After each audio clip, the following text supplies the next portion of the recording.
થઈ રહ્યા છો અને મૂવીમાં પણ તમે સારી એવું કામ કર્યું, એનો કોઈ વાંધો નથી. પણ હવે તમે સોશિયલ મીડિયા પર પાછા આવી રહ્યા છો અને તમે કંઈક નવું કરી રહ્યા છો, એનું કારણ શું અને શું થઈ રહ્યું છે એક્ઝેક્ટલી એ જણાવો.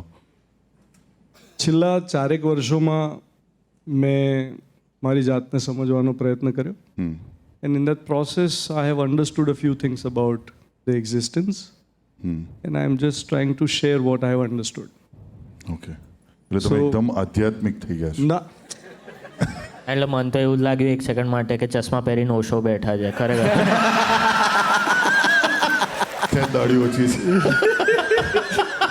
હા એકદમ શાંત. મેં બી આવું વાઈબ આવી ગઈ થોડી.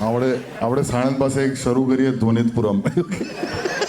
કેવું લાગે પછી Dhvanitbhai be it was me watching me inside the me of me એવું કરે કેવું લાગે? આવું ક્યારે કીધેલું અરે હશે? ઓશોએ નહીં, પેલા બીજા છે તે પેલા તમારે કઈ રજનીશપુરમ, તમારે સાણંદ જ તો જવાનું છે.